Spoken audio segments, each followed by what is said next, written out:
And then you want to go one more. We're going to start with lunch. Maybe. There we go. Okay. So the different aspects of lunch that'll help you get past the afternoon slump are going to be choosing your carbohydrates, portioning your meals, and avoid overeating. What we eat for lunch can either give you the energy that you need to get through the rest of your day or bring you right into that afternoon slump. So when we talk about carbs today, we'll be talking about the different types of carbs, and then we're also going to be talking about overeating and how to use different kinds of tips to keep your lunch geared towards getting through your day. So if you want to go to our next slide, carbohydrates. So there's two different types of carbohydrates. There's complex carbs and simple carbs. So when we talk about carbs in general, there's a lot of bad hype saying carbs are bad. Carbs are not bad. Carbs are our main energy source. That's what's going to get us through our day. So when we talk about complex carbs, these are the ones we want to have as much as we can of course, in portion-wise, but we want to stay away from simple carbs as much as possible. So the difference between the two are all how our bodies process these carbs. Complex carbs are processed. We eat them, we consume that whole grain bread. It goes into our stomach to be digested. And what happens is we get short bursts of glucose. That's what gives us that energy throughout the day. Now, simple carbs, when we digest simple carbs, we get a very fast and very huge dose of glucose. So this is going to be like white breads, white rice, soda, sugar, candy. And when we have that large dose of glucose, yes, we get that energy right away, but it doesn't sustain us because we're not using that energy that we have so much of. So what happens to that energy is it actually stores as fat. This is why we talk about limiting our simple carbs, because for most of us, we sit at a desk. So we eat a lunch, we have white bread sandwich, and then we go and we sit down and we don't use that glucose, that energy that our lunch has given us. So it stores as fat. Another thing to remember, complex carbs, it has more fiber. And when we pair fiber with the simple carbs or the glucose, that's what gives us that short burst of energy, which should last you until dinner or your afternoon snack. Any questions about simple or complex carbs? No? Okay. So some tips to reduce overeating. We want to stay hydrated. When we eat meals, our body pulls water from our system and our organs if we don't have enough water in our stomach to digest. So staying hydrated not only keeps us full, but it helps our body digest the foods that we're consuming. Eat mindfully, eat slowly. We want to eat slowly because our brain takes a while for our body to register, hey, I'm full, stop eating. If we eat quick, like we typically do, we eat lunch as fast as possible to get on to the next task. When we do that, we're overeating because our brain hasn't been told that we're full yet. So slowing down and being mindful and actually enjoying the food that we're consuming will help you eat less to avoid overeating. Okay, and then eating meals at the same time every day, our body will get on a schedule then. We'll become hungry at that time every day, and that'll limit our hunger throughout the rest of the day. It'll control our appetite. Okay, next is our movement. So our movement, basically it's going to be trying to stay active throughout our day. Little movements are better than no movements. If we can have 5 minutes of activity, and that could be something like getting up and walking to the bathroom, going to get coffee. If we have to contact someone through email about a project, going up and walking to their desks and talking to them about that project. Any little movement is going to help you throughout your day. It's going to help your productivity.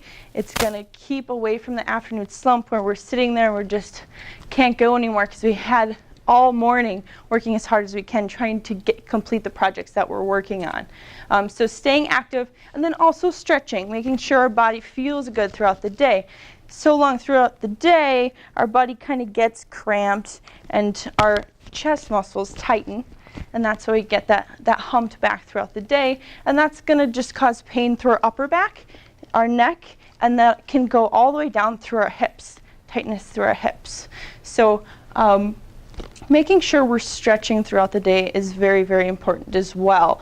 I do have some stretches that we'll do today with the handouts, and then also desk movements, things to do at your desk throughout the day to keep you active. It can be, 30 seconds here and there, just to keep that movement up. With staying active, taking your breaks. It's hard for all of us to step away from an important project, but what that's going to do is it's going to provide you to be more productive in that project later on. So whether it's finding a walking path, if you're here in the courthouse, finding a path that takes you that 5 minutes or 2 minutes or however long that you have to enjoy that break. I'm not sure how long. Do you guys get 2 15s and a 30? So making sure we're using those 15-minute breaks as well, because a lot of time that gets forgotten. Okay, and do you have walking paths for outside? I don't know, but usually Yeah. we'll do laps around the courthouse. Laps around the courthouse? Good, good. Okay, so movements, we want to try to get up at least once every hour.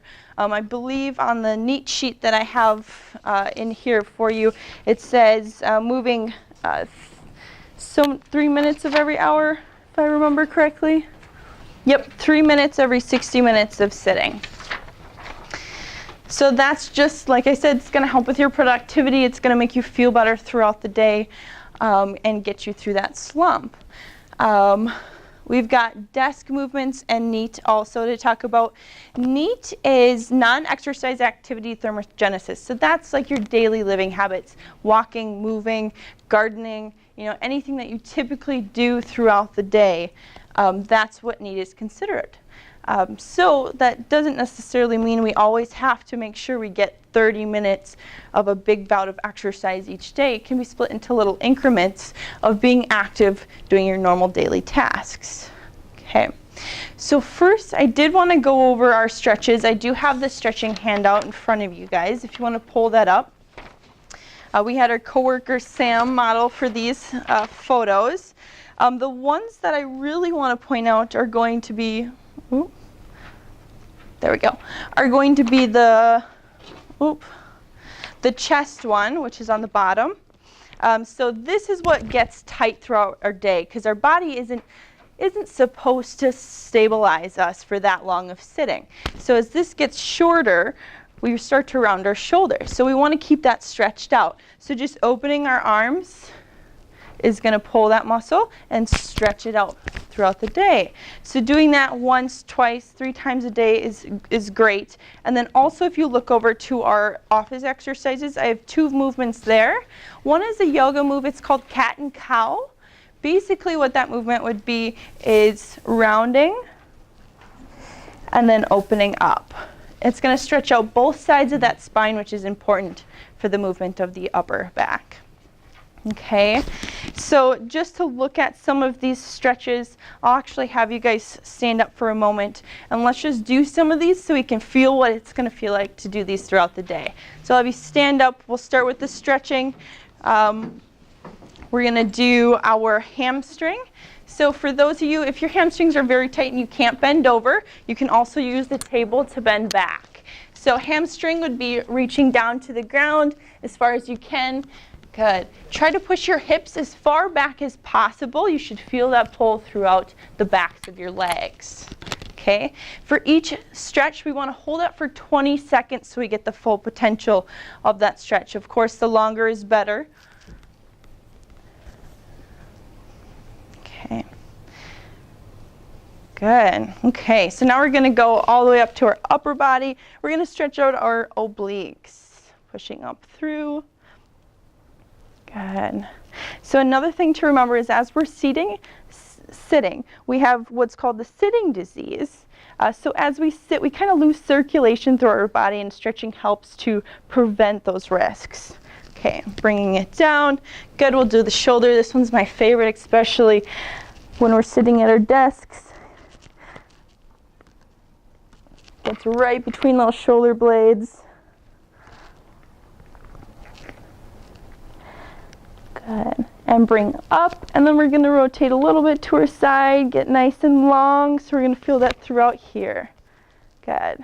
If you feel it high or low, that's going to tell you where you're truly tight.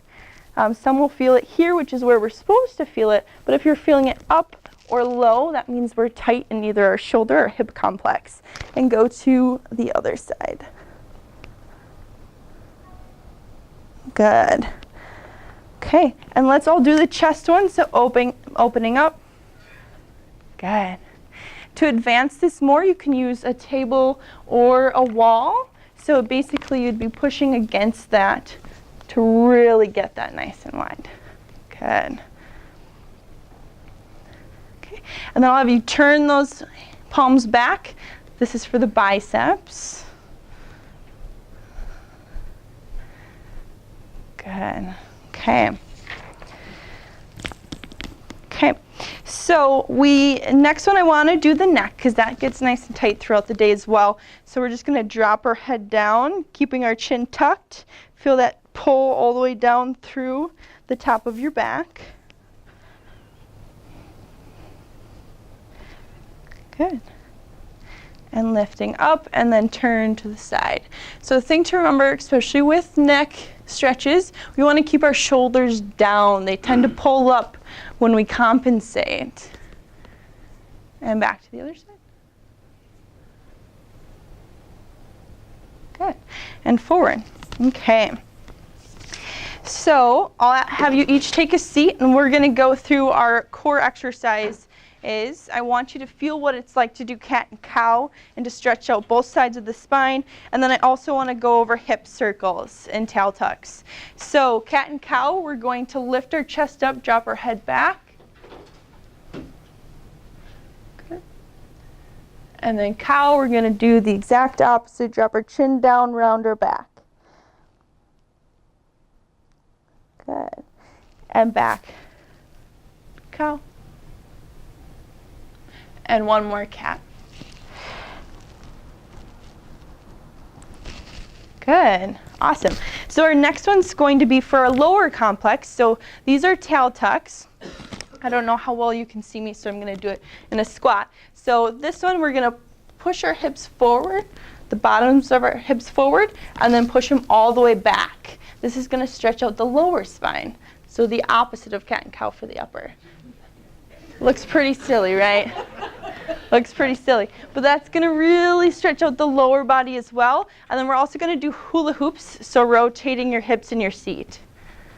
Good. And then go the other direction. Good, good. Okay. Now I have a couple other exercises on here too. We have things like planks.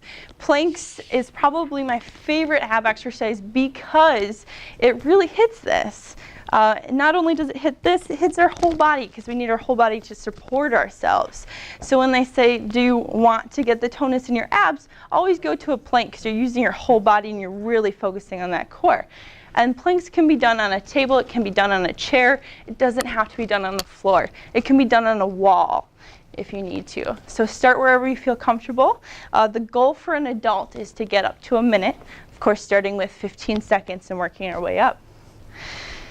We have a couple other exercises here. These are all for your abs, things you can do at work, off and on throughout the day.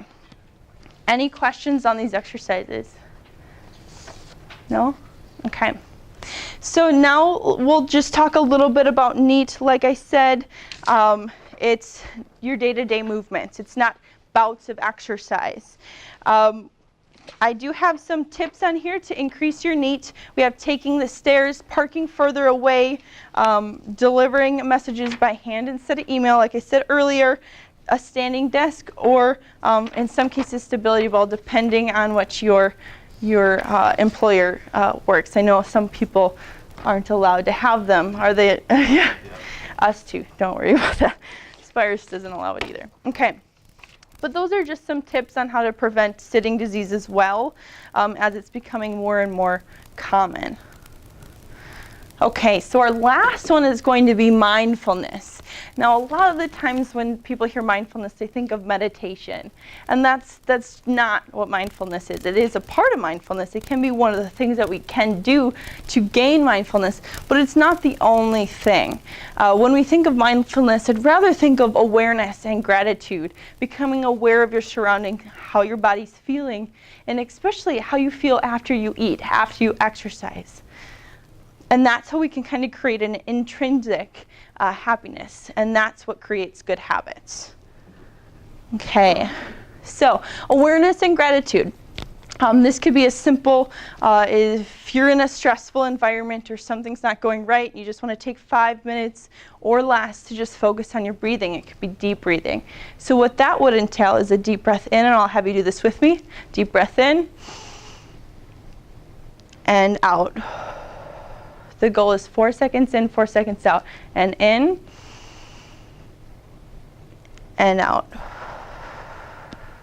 Now this time when we breathe out, I want you to breathe out as much air as possible. So breathe in, and breathe out. Every last bit. Awesome. So that just helps to calm down our whole body. That's a great way to use mindfulness at work.